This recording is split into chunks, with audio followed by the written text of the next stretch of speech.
নমস্কার, সকলকে স্বাগত জানাই আজকে মাতৃ অনুধ্যান পর্বে। আশা করি আপনারা প্রত্যেকে সুস্থ আছেন এবং ভালো আছেন। আলোচনায় যাওয়ার আগে আমরা একটু শান্তি মন্ত্র পাঠ করে নিই। ওম সহনা ভবতু সহনৌ ভুনক্তু সহ বীর্যং করবাবহৈ তেজস্বিনাবধীতমস্তু মা বিদ্বিষাবহৈ। ওম শান্তি শান্তি শান্তি হরি ওম তৎসৎ। সর্বপ্রথমে আমি আমার গুরু ইন্টারন্যাশনাল বেদান্ত সোসাইটির প্রতিষ্ঠাতা প্রাণপুরুষ উপাস্য শ্রী শ্রী ভগবানের চরণে শতকোটি প্রণাম জানাই। আজকে আমরা আলোচনা করব শ্রী শ্রী মায়ের যে অনুধ্যানটি করব, মাতৃ অনুধ্যান, মাতৃদর্শন সংকলক স্বামী চেতনানন্দ মহারাজের গ্রন্থ থেকে। আজকে আমি যে জায়গাটি থেকে পড়বো, স্বামী গিরিজানন্দ মহারাজের জায়গাটি, তার স্মৃতিচারণ, তিনি মায়ের সাথে কিভাবে সময় কাটিয়েছেন, মায়ের সাথে কিভাবে যুক্ত হয়েছেন, সেগুলো সম্বন্ধে আজকে জানবো। স্বামী গিরিজানন্দ 1905 খ্রিস্টাব্দে জুন মাসে যোগদানে আসিয়া ভগবান শ্রীরামকৃষ্ণ দেবের সমাধি মন্দিরের সেবকের কার্যে ব্রতী হই। তিনি তার ঘটনা বলছেন। এখানে আসিয়া জানিতে পারিলাম যে শ্রীমা তাহার পিত্রালয় জয়রামবাটি গ্রামে অবস্থান করিতেছেন। আকুল আগ্রহ প্রাণে লইয়া পত্রযোগে তাহার চরণে আত্মনিবেদন জানাইয়া কিঞ্চিত পদধূলি প্রার্থনা করিলাম। মা খামে পুড়িয়া তাহার চরণ রজ পাঠাইয়া দিলেন। আমি ধারণ করিয়া ধন্য ও পবিত্র হইলাম। মায়ের সাক্ষাৎ চরণ দর্শন করিতে প্রাণ প্রবলতর আগ্রহ হইল। দেখুন মায়ের কিরকম ভালোবাসা সন্তানের প্রতি, যে সন্তান মাকে পত্রের মাধ্যমে বলেছেন যে তার চরণ ধুলি চান, আর মাও কিরকম কতটা সরল এবং কতটা তার স্নেহ মমতা শিষ্যের প্রতি, যে তিনি তার চরণ ধুলি সেই শিষ্যের জন্য পাঠিয়ে দিয়েছেন খামে করে। কয়েক মাস পরে মায়ের কৃপার সুযোগ আসিল। আমার বন্ধু বটুবাবুকে লইয়া মায়ের চরণ প্রান্তে উপস্থিত হইলাম। মা তখন জয়রামবাটিতে ছিলেন। এমনই অদৃষ্ট পৌঁছিবা মাত্র মা বলিলেন, বাবা, বড় বউয়ের প্রসন্ন মামার স্ত্রী কলেরা হয়েছে। এই দুপুরে রান্না বান্না করলে, চাকরদের খাওয়ালে, তারপর থেকে হঠাৎ ভেদ বমি চলছে। এবেলা আর কে রান্না করে? পান্তা ভাত আছে, খাবে? আমিও বটুবাবু বেশ তৃপ্তির সহিত সেই পান্তা ভাত খাইলাম। গরমের দিন, তাতে আবার পথশ্রম, পান্তা ভাত ভালো লাগিল। বরদা মামা আমাকে মামির নিকট লইয়া গেলেন এবং কিসে প্রস্রাব হয় জিজ্ঞাসা করিলেন। আমি তখন চিকিৎসা কিংবা সেবা কার্য কিছুই শিখি নাই। যেমন স্কুল কলেজের ছেলেরা পাঠ্য পুস্তকের অতিরিক্ত কোনো অভিজ্ঞতা লাভ করে না, আমিও তদ্রূপ ছিলাম। বরদা মামা আমাকে মামির নিকট লইয়া গেলেন এবং কিসে প্রস্রাব হয় জিজ্ঞাসা করিলেন। আমি তখন চিকিৎসা কিংবা সেবা কার্য কিছুই শিখি নাই। যেমন স্কুল কলেজের ছেলেরা পাঠ্য পুস্তকের অতিরিক্ত কোনো অভিজ্ঞতা লাভ করে না, আমিও তদ্রূপ ছিলাম। বলিলাম, না, বলতে পারি না। মামা সাবানের ফেনা তলপেটে লাগাইয়া দিলেন। মামি সেই রাত্রেই মারা গেলেন। যে মামির কলেরা হয়েছে এবং মামি এত অসুস্থ বললেন, সেই রাত্রে তিনি মারা গেলেন। প্রায় 12 ঘন্টার মধ্যেই তাহার জীবনের সব শেষ হইয়া গেল। গ্রামে ডাক্তার কবিরাজ নাই। এরূপ বিনা চিকিৎসায় মামি মারা গেলেন।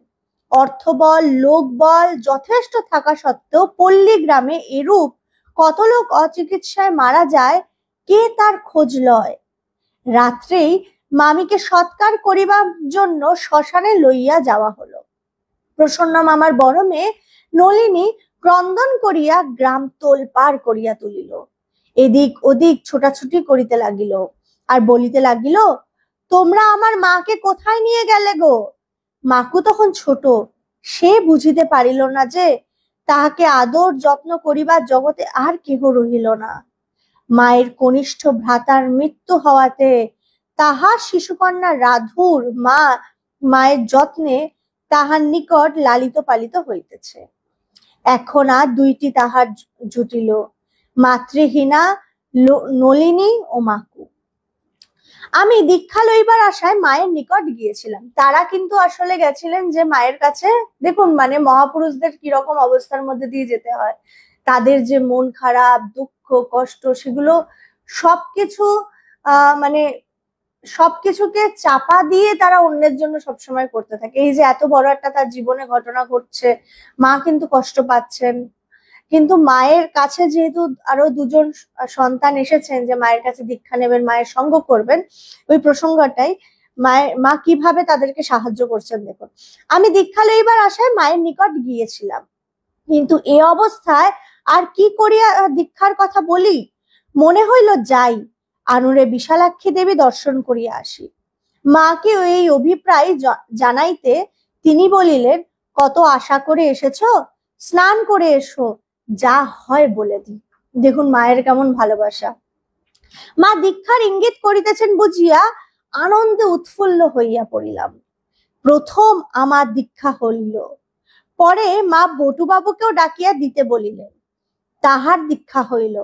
মায়ের নিকট হইতে আসিয়া বটুবাবু আমাকে বলিলেন, কই আমি তো মায়ের কাছে দীক্ষা চাইনি, তবু আমাকে তিনি কৃপা করলেন। আমি বলিলাম, ইহার নামই অহেতুকী কৃপা করুণা।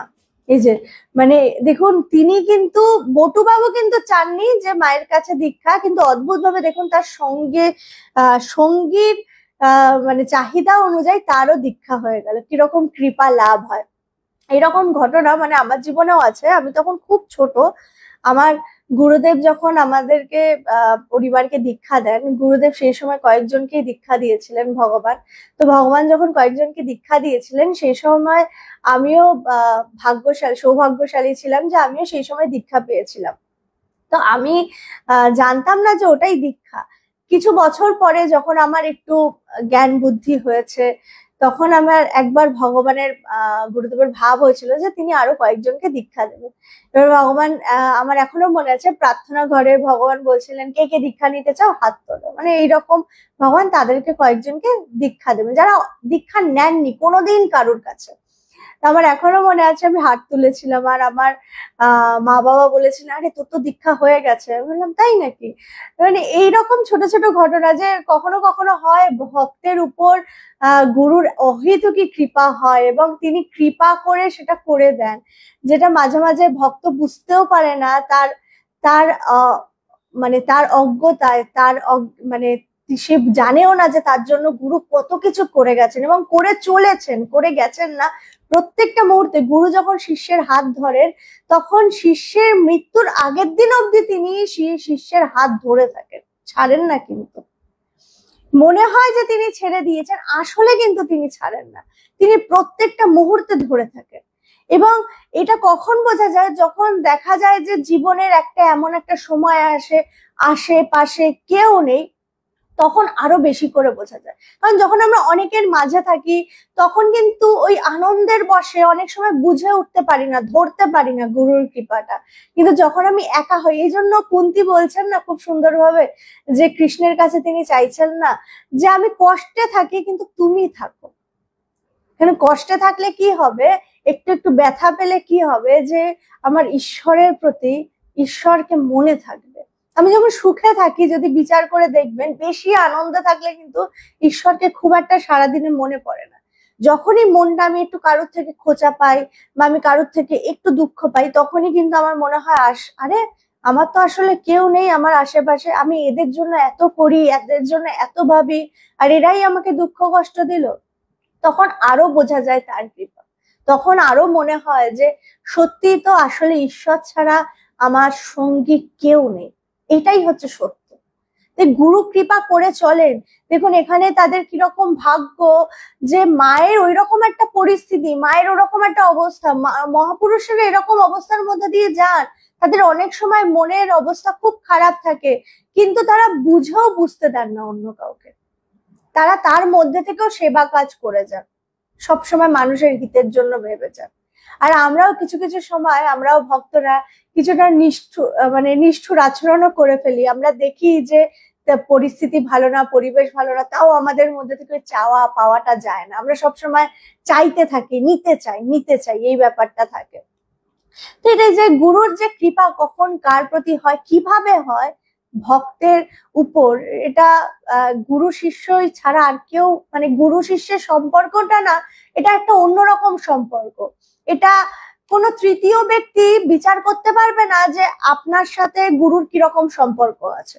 হয়তো তৃতীয় ব্যক্তি বলবে ওর গুরু ওকে খুব একটা ভালোবাসে না, কিন্তু গুরু জানেন শিষ্যকে তিনি কতটা ভালোবাসেন, আর গুরু এটাও জানেন যে শিষ্য তাকে কতটা ভালোবাসেন।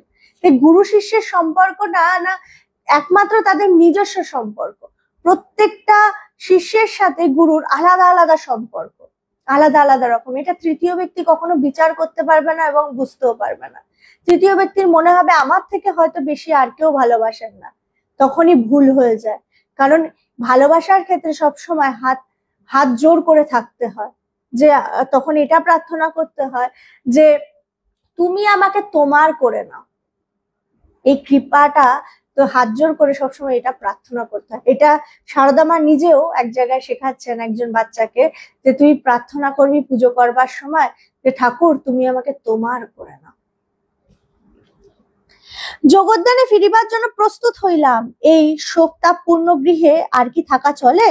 মা বলিলেন শরৎকে, পূজনীয় স্বামী শারদানন্দ মহারাজকে সব বলবে, আর প্রসন্নকে মুক্তারাম বাবুশ্রীতের বাসায় গিয়ে বলবে সে যেন শিগগির বাড়ি রওনা হয়। তার স্ত্রীর কলেরা হয়েছে এই কথা বলো, মারা যাবার কথা কিন্তু বলো না। সে যে লোক হয়তো গঙ্গায় ঝাঁপিয়ে পড়বে। মার পদধূলি লইয়া রওনা হইলাম। রাত্রে বেলুর স্টেশনে নামিয়া মঠে আসিলাম। সাধুদের খাওয়া হইয়া গিয়াছে। বামুন ঠাকুর প্রভাকরের নিকট হইতে রুটি তরকারি লইয়া খাইলাম। শুনিলাম শরৎ মহারাজ বাগবাজারে বলরাম বাবুর বাড়িতে আছেন। পরদিন প্রাতে নৌকায় বাগবাজার আসিলাম এবং মহারাজকে সমস্ত নিবেদন করিয়া মুক্তারাম বাবুর স্ত্রীতে মামার বাসায় আসিলাম। মামা বাসায় নাই, একজন ভদ্রলোক ছিলেন।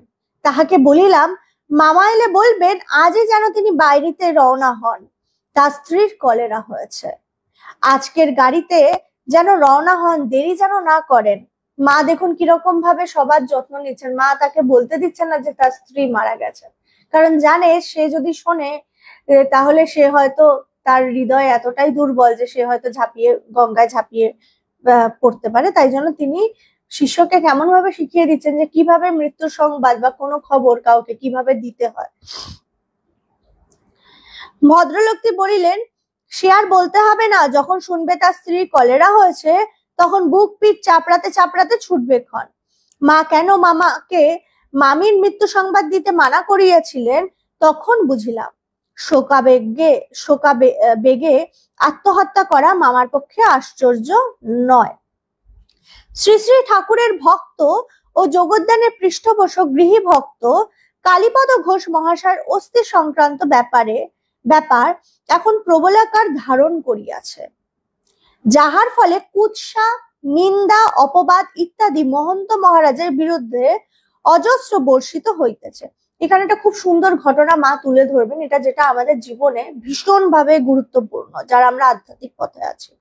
এটা এই জায়গাটা শুনলে আরো ভালো লাগবে। যাহার ফলে কুৎসা, নিন্দা, অপবাদ ইত্যাদি মহন্ত মহারাজের বিরুদ্ধে অজস্র বর্ষিত হইতেছে এবং তাহাকে গদিচ্যুত করিবার চেষ্টাও ভিতরে চলিতেছে। এটা নানা রকম ভাবে ঘটনা ঘটছে। এই গোলমালের মধ্যে আমি উদ্ভ্রান্ত হইয়া গেলাম। এই অবস্থায় মায়ের নিকট যাইবা সকল বিষয় তাহাকে বলা আমার প্রধান কর্তব্য বলে মনে হইল। যদি মা আদেশ দেন তাহা হইলে মাদ্রাজ শ্রীরামকৃষ্ণ মঠের অধ্যক্ষ পূজনীয় শশী মহারাজের স্বামী রামকৃষ্ণানন্দজির নিকট যাইয়া থাকিব। মনে এই ইচ্ছাও আসিল। মানে তিনি যে আশ্রমে ছিলেন সেখানে নানা রকম আরেকজন মহারাজের নামে কুৎসা সংক্রান্ত ব্যাপার ছিল। তিনি আর থাকতে না পেরে তিনি তাই জন্য মায়ের কাছে ছুটে গেলেন যে এই ঘটনাগুলো বলে অন্য আশ্রমে তিনি চলে যাবেন বলে। একাই তারকেশ্বর হইয়া তেলভোলর মাঠ পার হইয়া জাহানাবাদ বর্তমান আরামবাগ আসিলাম। ক্রমে কামারপুকুর হইয়া মায়ের চরণ প্রান্তে পৌঁছাইয়া সব নিবেদন করিলাম। মা বলিলেন, বাবা তুমি সাধু। দেখুন খুব সুন্দরভাবে তিনি কিন্তু আধ্যাত্মিক পথে চলার যে ব্যাপারটা খুব সুন্দরভাবে মা কিন্তু বোঝাচ্ছেন। এটা কিন্তু আমরা সাধুই হই বা গৃহস্থই হই, যারা আধ্যাত্মিক পথে আছি তাদের জন্য কিন্তু খুব ভীষণ ভাবে জরুরি। বলছেন মা কি বলছেন শুনুন। মা বললেন, বাবা তুমি সাধু, পরনিন্দা পরচর্চার মধ্যে কিন্তু তুমি থেকো না। বলছে এই যে নানা রকম কুৎসা হচ্ছে, নানা কিছু হচ্ছে, তুমি এগুলোর মধ্যে তুমি কেন ঢুকছো? যা যেদিকে হচ্ছে হোক, তুমি তোমার জায়গায় ঠিক থাকো। বলছে পরনিন্দা পরচর্চার মধ্যে কিন্তু তুমি থেকো না। যে পরনিন্দা করে সেই পড়ে যায়। দেখুন কিভাবে বলছেন মা। বলছে যে পরনিন্দা করে সে আসলে কিন্তু পড়ে যায়, সে উঠতে পারে না। কিন্তু মনে হচ্ছে সে উঠবে, হয়তো পরনিন্দা করে 10 জন বন্ধু বানিয়েছে হয়তো, কিন্তু এই 10 জন বন্ধু কিন্তু তার পরবর্তীকালে থাকবে না। এবং এই থাকবে না শুধু না, তাকে কিন্তু তার মনটাকে আরো নামিয়ে দেবে। বলছে সেই পড়ে যায়। এই দেখো না, নি পুরো নামটা এখানে কিন্তু তুলে ধরা হয়নি। নি নৃকে কত বলতো, তুই সাধু হয়ে এমন করলি, দেখো নৃ কতটা উঠে গেল। বলছে এখানে মা একজনের কথা বলছে, নি আর নৃ দুজনের বক্তব্য, যে নি সব সময় চারিদিকে নানা রকম ভাবে বলতো, হ্যাঁ তুই সাধু হয়ে এমন করলি, তোর এরকম আচরণ, তোর এই এই সেই সেই। বলছে এই করতে করতে হঠাৎ করে দেখা গেল নি কোথায় নেমে চলে গেল, আর নৃ যার নামে এত কিছু বলতো সে কোথায় উঠে গেল। নি কিন্তু পড়ে গেল যে আর কি সারাক্ষণ পরনিন্দা করতো। তুমি ঠাকুরের সেবা পুজো নিয়ে থাকবে আপনার ভাবে। মা একটু কিন্তু কড়া ভাবে বলছে, বলছে তুমি এগুলোর মধ্যে থাকবে না, তুমি ঠাকুরের সেবা পূজা নিয়ে থাকবে আপনার ভাবে। পরনিন্দা পরচর্চার মধ্যে তুমি সাধু থাকবে কেন? মা তাহার একখানা প্রসাদী কাপড় দিয়া বলিলেন, মানে তার মনকে শান্ত করবার জন্য। দেখুন মা আবার কি করছেন, বলছে মা তাহার একখানা প্রসাদী কাপড় দিয়া বলিলেন, ঠাকুরের পূজা করবার সময় এখানা পরে পূজা করবে। মায়ের কাপড়টা পরলে আরেকটু শান্ত হবেন উনি। বলছে ওই কাপড় পরে পূজা করিবে। গতবার মায়ের নিকট থাকিতে পারি নাই, এবার কিন্তু সে দুঃখ মিটাইয়া লইলাম। আমি ছেলে মানুষ বলিয়া মা কোনো সংকোচ করিতেন না। মা কুটনো কুটিতে কুটিতে ঠাকুরের নানা কথা বলিতেন। একদিন মা বলিলেন, দেখো ঠাকুরের কিন্তু প্রায় সমাধি হতো। একদিন অনেকক্ষণ পরে সমাধি ভাঙলে বললেন, দেখো গা আমি এক দেশে গেছিলাম। মানে ঠাকুরের সমাধির মধ্যে তিনি অনুভব করেছেন যে তিনি এক দেশে গিয়েছিলেন, সেখানকার লোক সব সাদা সাদা। আহা তাদের কি ভক্তি, তারা আমার খুব ভক্ত। তখন বুঝতে পেরেছিলাম এই অলিবুলরা আমেরিকান মহিলা সব ভক্ত হবে। আমি তো ভেবে অবাক, সাদা সাদা মানুষ আবার কি। মানে মা ঠাকুরের সমাধির এই কথা শুনে ভাবছেন যে ঠাকুর কি বলতে চাইছে, সাদা সাদা, কারণ তারা কখনো সাদা মানুষ ওরকম ভাবে দেখেননি। তো বলছে সাদা সাদা মানুষ আবার কি। কিন্তু পরবর্তীকালে যখন তাদের কাছে এই আমেরিকানরা এসেছে, নানা ভক্তরা এসেছে, তখন মা বুঝতে পেরেছেন আসলে ঠাকুর এদের কথা বলতে চেয়েছিলেন। একদিন মা বলিয়াছিলেন, দেখো আমার মা শরৎকে কিন্তু খুব ভালোবাসতেন। শরৎ আমেরিকা যাবে বলে আমার অনুমতি নিতে এসেছে। আমি তাকে আশীর্বাদ করে বললাম, কোনো ভয় নাই, ঠাকুর তোমাদের সর্বদা রক্ষা করছেন। শরৎ চলে গেলে মা আমাকে বলতে লাগলেন, হ্যাঁ মা সারদা, তুই মা হয়ে কোন প্রাণে শরৎকে 7 সমুদ্র 13 নদী দূরে পাঠালি? তোর প্রাণ কি কঠিন? দিদিমা ভক্তদের বড় ভালোবাসিতেন, এই কথা মা অনেককে বলিয়াছেন। মা পিত্রালয়ে ঠিক পাড়াগে মেয়ের মতনই থাকিতেন। একদিন তিনি মাঠের ক্ষেত হইতে তরকারি আনিতে যান, আমি সাথে চলিলাম। মা কাস্তে দ্বারা লাউ জাতীয় তরকারি কয়েকটি কাটিলেন। আমি কাঁধে করিয়া আনিলাম, কি আনন্দ! মনে হয় যদি এরূপ চিরদিন বালক থাকিতাম, তা হইলে মায়ের কতই না সেবা করিতে পারিতাম। কথা প্রসঙ্গে একদিন মা বলিয়াছিলেন, দেখো এখন অনেকে ঠাকুরকে ভগবান বলে বটে, কিন্তু তিনি থাকিতে অনেকেই তাকে বুঝতে পারেননি। বলছে এটা কিন্তু সমস্ত মহাপুরুষের ক্ষেত্রে, অবতার পুরুষদের ক্ষেত্রে এটাই হয়েছে। আজকে রাম যখন জন্মেছেন, রামকেও কেউ বোঝেননি। কৃষ্ণ যখন জন্মেছেন, কৃষ্ণকেও খুব কম মানুষ বুঝেছেন। কাউকেই, যত মহাপুরুষ এসেছেন, ঠাকুর যখন জন্মেছেন, ঠাকুরকেও কেউ বোঝেননি। তারা চলে যাওয়ার পরে কিন্তু সবাই ঠাকুর ঠাকুর করে, কিন্তু যখন তারা থাকেন সেই সময় কিন্তু তাকে খুব একটা গুরুত্ব কিন্তু কেউ দেয় না। দেখো, অনেকে ঠাকুরকে ভগবান বলে বটে, কিন্তু তিনি থাকতে অনেকেই তাকে বুঝতে পারেননি। এই রামলাল টাল অনেকেই তাকে বিশ্বাসই করেনি। সাধন সম্বন্ধে আমাকে বলেছিলেন, মানে সারদা মাকে ঠাকুর সাধন সম্বন্ধে বলেছিলেন আমাকে, মনে মনে ঠাকুরকে স্নান করাচ্ছ, পূজা করছো, হাওয়া করছো, এইরূপ চিন্তা করবে। দেখুন, বলছে চিন্তার একটা কিন্তু বিরাট শক্তি আছে। আমরা যেমন যেমন ভাবে চিন্তা করব, আমার গুরুদেব খুব সুন্দরভাবে বলতেন যে, এই প্রসঙ্গটা হয়তো অনেকবারই বলেছি। একবার ভগবান বলছিলেন, দেখ আমি যখন ছোটবেলায় রাজনীতি করতাম, আমার আশেপাশে সব রাজনীতির মানুষরা ঘোরাফেরা করতো। যখন আমি নাটক করতাম, তখন নাটকের লোকেরা সব ঘোরাফেরা করতো। যখন আমি আধ্যাত্মিক পথে এলাম, আমার আশেপাশ থেকে কিন্তু নাটকের লোকেরা, রাজনীতির লোকেরা নিজের থেকেই সরে গেল। আর এখন আমার কাছে যারা আসে, তাদের একটাই বিষয়, সেটা হচ্ছে কিন্তু আধ্যাত্মিকতা, অন্য কিছু না। তাই তোরা যেমন যেমন চিন্তা করবি, তেমন তেমন ভাবেই কিন্তু তোর আশেপাশের পরিবেশটা বদলাবে। তুই যত সুন্দর হবি, তোর আশেপাশটা সুন্দর হবে। তোর চিন্তার দ্বারাই কিন্তু সবকিছু হবে। তাই তিনি সবসময় বলতেন যে চিন্তার কিন্তু একটা শক্তি আছে। আমি যদি সারাদিন নেগেটিভ চিন্তা করি, নেগেটিভ ব্যাপারগুলোই হবে। তাই বলছে সবসময় পজিটিভ চিন্তা করো। আর যদি কোনো চিন্তাই যদি না পারো, তাহলে বলছে ঈশ্বরের চিন্তা করো, গুরুর চিন্তা করো যত পারো। তাই জন্য দেখুন, খুব সুন্দরভাবে ঠাকুর কিন্তু মাকে কি শেখাচ্ছেন, সাধন কিভাবে করতে। যদি কোনো রকম আমি চিন্তা না করতে পারি, তখন বলছে মনে মনে কি চিন্তা করবে, যে মনে মনে চিন্তা করবে তুমি ঠাকুরকে স্নান করাচ্ছ, তুমি ঠাকুরকে পুজো করছো, হাওয়া করছো, এইরূপ চিন্তা করবে, মানে ঠাকুরের সেবা করছো, মনে মনে এরকম চিন্তা করতে থাকবে। একদিন জিজ্ঞাসা করেছিলাম, মা কতবার জপ করব, মানে স্বামী গিরিজানন্দ মহারাজ মাকে জিজ্ঞেস করেছিলেন কতবার জপ করব। মা বললেন, গুরুর আদিষ্ট 108 বার জপ নিত্য অবশ্যই করবে। তারপর তোমরা সাধু, তোমরা সব সময় জপ করবে, তোমাদের তো যথেষ্ট সময় রয়েছে। একদিন মা আমাকে বলিয়াছিলেন, বাবা গুরুগৃহে জপ করতে নাই। বলছেন জপ সব জায়গায় করো, কিন্তু বলছে গুরুগৃহে জপ করতে নাই।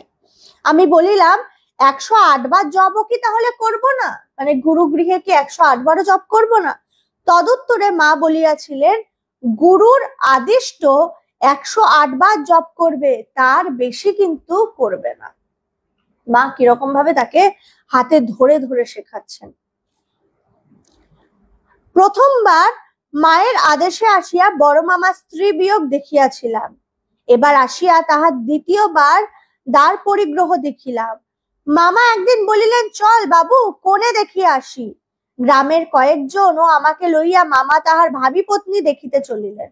কোণে দেখা ও বিবাহের দিন স্থির হইয়া গেল। বিবাহের দিন মামা বলিলেন, চল বাবু বরযাত্রী হবে। আমি ইতস্তত করিতেছিলাম, তখনই মা বলিলেন, ও সাধু, ওর গিয়ে কাজ নাই। বলছে সাধুদের কিন্তু কোনো বিবাহ বা কোনো শ্রাদ্ধ অনুষ্ঠান এগুলোতে যেতে নেই। আমি ইতস্তত করিতেছি, তখন মা বলিলেন, ও সাধু, ওর গিয়ে কাজ নেই। আমিও বাঁচিলাম। তখন আমি কাছা দিয়ে কাপড় পরিতাম এবং জুতো জামা সব গৃহস্থের মতো ব্যবহার করিতাম।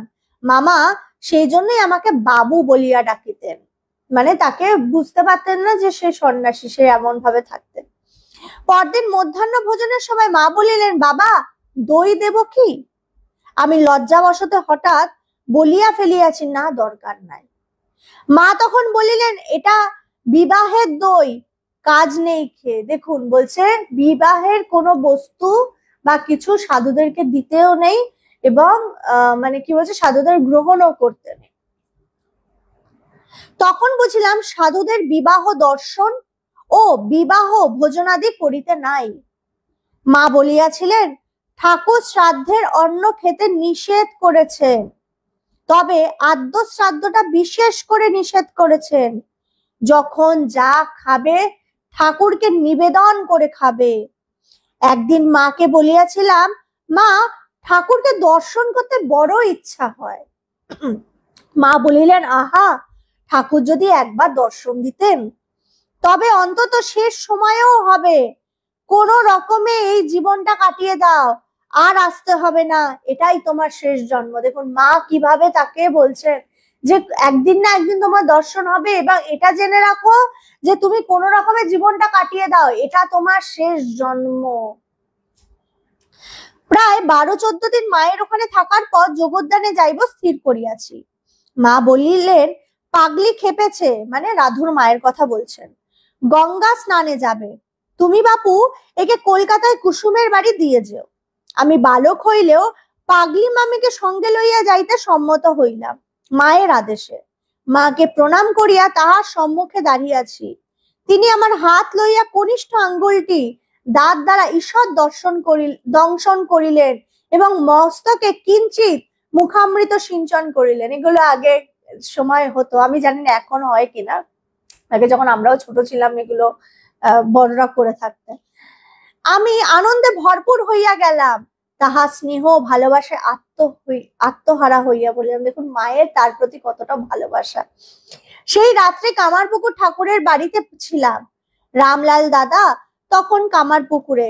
দাদা বলিলেন, ভায়া, তুমি ছেলে মানুষ, ছোট মামিও পাগল, একে নিয়ে যেতে তুমি রাজি হলে কেন? আমি বলিলাম, মায়ের আদেশ। দেখুন মায়ের আদেশ তিনি কিভাবে পালন করছে, সে জানে যাকে নিয়ে যাচ্ছে সে একটু পাগলি, মাথার সমস্যা আছে, তার সত্ত্বেও যেহেতু মা বলেছেন সেই জন্য তিনি তাকে সঙ্গে করে, সে কিন্তু বালক, এমন কিছু বড় না, তাও তিনি তাকে সঙ্গে করে নিয়ে চলেছেন। কেন? যেহেতু মায়ের আদেশ। দাদা শুনিয়া চুপ করিয়া গেলেন।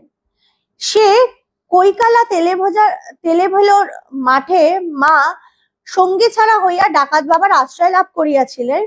পরদিবস আমাকে সেই মাঠ এই পাগলিনীকে লইয়া অতিক্রম করিতে হইবে।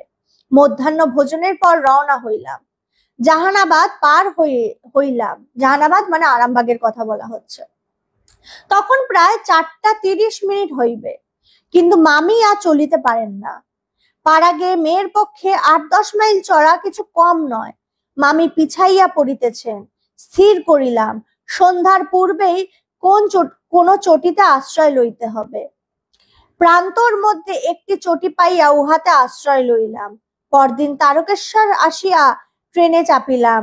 সন্ধ্যার একটু পূর্বে মামিকে শ্যামবাজারে কুসুম ঠাকুরানীর বাড়িতে দিয়া জগদ্দানে গেলাম। মানে মায়ের কথা তিনি অক্ষরে অক্ষরে পালন করেছেন। তার অসুবিধা হয়েছে, নানা সমস্যা হয়েছে, কিন্তু মাকে তিনি, যেহেতু মা তাকে যেমন যেমন বলেছেন তিনি তেমন তার নিজের দায়িত্ব পালন করেছেন। 1907 খ্রিস্টাব্দে জুলাই মাসে আমি, খ মহারাজ ও জি মহারাজ 3 বন্ধু সন্ন্যাস গ্রহণ মানসে মায়ের দেশে রওনা হই। সন্ন্যাস গ্রহণ পূর্বক ভগবতাশ্রয় করিব এই আশায় মায়ের নিকট উপস্থিত হইলাম। 2-1 দিন মায়ের নিকট থাকিবার পর একদিন আমাদের অভিলাষ মাকে নিবেদন করিলাম। মা বলিলেন, ছেলেরা সন্ন্যাস দেয়, ঠাকুরের সন্ন্যাসী শিষ্যরা, তাদের নিকট থেকে সন্ন্যাস নিও। মানে তারা সন্ন্যাসের জন্য মায়ের কাছে গেছেন। দেখুন মায়ের প্রতি তাদের কতটা শ্রদ্ধা ভালোবাসা। আমি তখন বলিলাম, অর্থাৎ স্বামী গিরিজানন্দ মহারাজ বলছেন, আমি তখন বলিলাম, দীক্ষার জন্য আপনাকে আশ্রয় করেছি, এখন সন্ন্যাসের জন্য অপরকে আশ্রয় করব? এ অসম্ভব। 2 গুরু কখনো করব না। যদি আপনি সন্ন্যাস দেন তবেই সন্ন্যাস নেব, নচেত সাদা কাপড়ে আজীবন কাটাবো। দেখুন ভক্ত কিরকম হয়, যে তিনি বলছেন যে সন্ন্যাস যদি নিই তাহলে আপনার থেকেই নেব, কারণ আমি 2 জন গুরু বানাবো না। আমি একজন গুরুই বানাবো, নইলে আমি সারা জীবন সাদা কাপড়ে কাটাবো। মা বললেন, আচ্ছা এ বিষয়ে আমার মতামত তোমাদের কাল জানাবো। পরদিন প্রাতে মা বলিলেন, আজ তোমরা তিনজন মুন্ডন করিয়া থাকো ও বস্ত্রাদি গৌরীক রং করিয়া রাখো, কাল তোমাদের সন্ন্যাস দিব। দেখুন, ভক্তের জন্য কিন্তু ভগবান নত হন। পর দিবস 29শে জুলাই সোমবার শ্রী শ্রী ঠাকুরের পূজান্তে মা আমাদের তিনজনের হাতে গৌরীক বহির্বাস ও কৌপিন দান করিলেন এবং শ্রী শ্রী ঠাকুরের নিকট প্রার্থনা করিলেন, ঠাকুর এদের সন্ন্যাস রক্ষা করো, পাহাড়ে পর্বতে বন জঙ্গলে যেখানেই থাকুক না কেন। দেখুন, মা সন্ন্যাসী শিষ্যদের কিভাবে ভালোবাসতেন, কিভাবে শ্রদ্ধা করতেন। যে বলছেন, মা দেখুন প্রত্যেকটা মুহূর্তে সন্ন্যাসীদের জন্য কিভাবে প্রার্থনা করতেন। যে বলছে, পাহাড়ে পর্বতে বন জঙ্গলে যেখানেই থাকুক না কেন এদের দুটি খেতে দিও। মায়ের চরণে আত্মনিবেদন করিয়া আমরা ধন্য হলাম। দেখুন, তারা কিরকম কৃপা পেলেন যে মায়ের কাছে, যে মা তাদেরকে সন্ন্যাস বস্ত্র দিতে, সন্ন্যাস দিতে বাধ্য হলেন। পরবর্তীকালে তারা সন্ন্যাস নাম স্বামী শিবানন্দ মহারাজের থেকে পেয়েছিলেন, যেহেতু সন্ন্যাসীকে দিতে হয় এবং মায়ের আজ্ঞা অনুযায়ী। কিন্তু বস্ত্রটা তো পেয়েছিলেন সেই গুরুর কাছে না, যে বস্ত্রটাই তো আসল, যেটা পরে, যেই রং পরে সারা জীবন কাটাতে হবে। এবং তারা কিরকম সরল, যে তোমার কাছ থেকে ছাড়া নেব না, নইলে আগে মানে সাদা বস্ত্র পরে চিরকাল কাটিয়ে দেব। এইরকম কিছু কিছু সময় এমন ভক্ত হয় যে ভগবান তখন নত হতে বাধ্য হয়।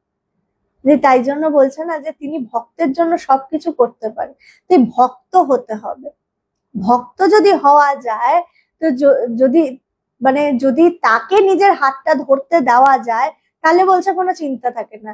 যদি আমরা ঈশ্বরের হাত ধরতে যাই, তখনই কিন্তু সমস্যা হয়ে যাবে, কারণ আমার ছেড়ে দেওয়ার ব্যাপার আছে। কিন্তু গুরু যদি তোমার হাত ধরেন, তুমি যদি তোমার হাতটা গুরুকে ধরতে দাও, তাহলে কিন্তু তুমি যেখানেই চলে যাও, যাই হয়ে যাক, গুরু তোমার হাত ছাড়বেন না। তাই বলছে রোজ প্রার্থনা তার চরণে, যে তুমি আমাকে তোমার করে নাও, তুমি আমাকে তোমার করে নাও, তুমি আমাকে ছেড়ে চলে যেও না, তুমি আমার সাথে সবসময়। এই প্রার্থনা কিন্তু যত যাই হয়ে যাক না কেন, যত বড়ই হয়ে যায় না কেন, যত যাই হয়ে যায় না কেন, বলছে সবসময় যেন আমরা এই প্রার্থনাটা সবসময় করতে থাকি গুরুর চরণে, যে তুমি আমার হাতটা ধরে থেকো সবসময়, আমার জীবন থেকে সবকিছু চলে যাক, ধন সম্পত্তি যা আছে, আমার মান সম্মান সব চলে যাক, কিন্তু তুমি থেকো। এই প্রার্থনাটা যেন আমরা সবসময় করতে পারি এবং করে যাই। আজকে আলোচনা এখানেই শেষ করি। সবাই ভালো থাকবেন, সুস্থ থাকবেন। জয় ভগবান।